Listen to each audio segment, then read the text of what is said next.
What are some simple, small comforts that you can do to relieve stress? I was thinking about that this morning. I thought there's so many of these moments that pass me by where I could just say, I get up in the morning and do my morning routine, and then I'll sit down and look at my emails while I'm having a cup of coffee. And I find that very comforting. It's very easy, and it's something that grounds me.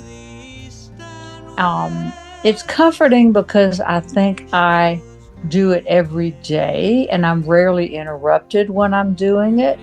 And I think that's part of these little comforts. What can you do that just maybe lasts a minute, a couple of minutes, even a little bit longer, where you're not going to be interrupted? And it's these precious times, such as, okay, all six kids are taking a nap. The dog is outside. My husband's at work. Oh my God, what should I do? You go in, you fix yourself a cup of tea and get some biscuits, and you're sitting there and you feel you have that comfort. It's like we're sitting with somebody we love and who's comforting to us. To me, those times remind me of when I would spend the night over at Grandpa's house. And in the morning, he'd come in, I'd come in a little later from the bedroom in the way back, and we'd sit at his little table and he would drink Sanka. Now, Sanka is a coffee substitute, but he would drink that and he would always give me a cup. I felt very, very adult. But I remember sitting there with him and we really didn't say much of anything, but I could feel the energy was love. It was just a loving energy. Nobody was telling anybody anything. You weren't doing anything. But we have these little moments of presence. It's just a presence. And I think what the presence is divinity. It's that divine comes through us and it allows us to appreciate and to be grateful. I have a lot of little things that I do that I like to bring me comfort. I love doing the tarot, the astrology, the this and the that, but I do those a lot of times if I'm in a psychological quandary, which seems to be the story of my life. And I want a little comfort, such as why am I choosing these certain things to happen, or why is this something that I just have to go through? So I think what we're looking for is answers most of the time. But when we're in those little moments of comfort, I don't think we're looking for anything. For example, Sophia Montana, our cat, just came into the room. She's just scratched on the carpet. Now she's sitting there in her bread loaf shape, and the sun is shining on her. She's not thinking anything, she's not doing anything. And it's one of those moments of life spreading out. In these comfortable moments, we're not rushing forward into the future or pontificating about the past. It just kind of spreads out. It like gets fat. So I think anything that can offer that might be very nice for anybody. What you seem to be emphasizing is things that don't require a lot of effort or expense or time. They're just things, moments that happen, and it's almost the noticing or the awareness of the enjoyment of it that makes it That is, comforting. yeah, you got it right on. You really nailed it. For me, I like simplicity. I like order. I like creating beauty. And when I have done those things to my best of my ability, and like what you just said, then I'm sitting enjoying it.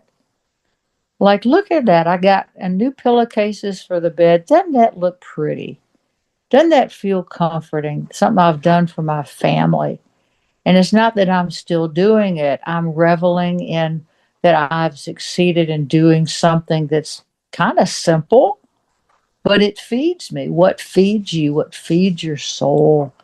What feeds the part of you that give you delight? It's like eating a piece of spiritual candy, I think. That's a very vivid description. I like it. Yeah. Yeah. We need more spiritual candy too. We often have spiritual poisons or toxic waste to wade through. About spiritual candy, I just got an image of Narnia and the evil queen giving that taffy, that whatever she gave, so it can be deceiving also. Tell us about the healing method called Jinshen Jitsu and how does it help manage stress?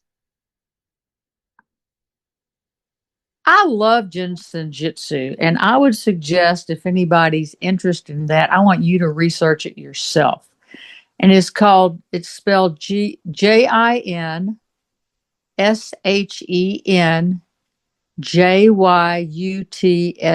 Jinshin Jitsu. And it's a method of working, it's almost like an acupuncture feeling. You're working with the meridians of the body. And I was taught this, oh my God, 30 years ago. And I thought the guy was just insane. I thought that's so easy, that can't work.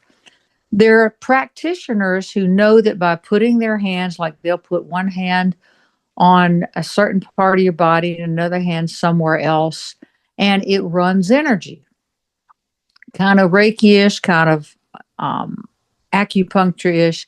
But all you have to do is hold your fingers.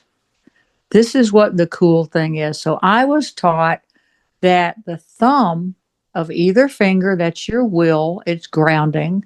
The second finger, your pointer finger, is your kidneys, it's fear. The third finger is the you know what F you finger, it's stress, it's your liver. The fourth finger is reasonableness, and I actually forget what the fifth is, which it doesn't help you at all, but do your own research. So, what I do at night, I'm sitting there watching TV, or if I'm listening to something, what you do is wrap all of the fingers of one hand around one finger, say my thumb. So, I'm holding my thumb with all of these other fingers. I'll do that for 5 minutes. And then I'll go to the next one. I do that for 5 minutes. And I go through all the fingers. And then if I have time, I'll switch hands. The fun thing that I found about this is when I think I've addressed with you guys that sometimes I wake up in the night and I am just in stress. Oh my God, my heart is beating fast. Have I been doing something in the astral? Am I just being an idiot? What's going on? If I remember to hold my pointer finger, which is fear, and then hold my middle finger, which is the liver, the stress, the anger, it usually goes away. I will forget it, and I don't know how it works, but Jinshin Jitsu practitioners can educate you on that. It's just the coolest thing. And there's more to it than that, but it's such an easy thing to do. And it seems magical and crazy, but what you're doing is using your own energy field to help yourself.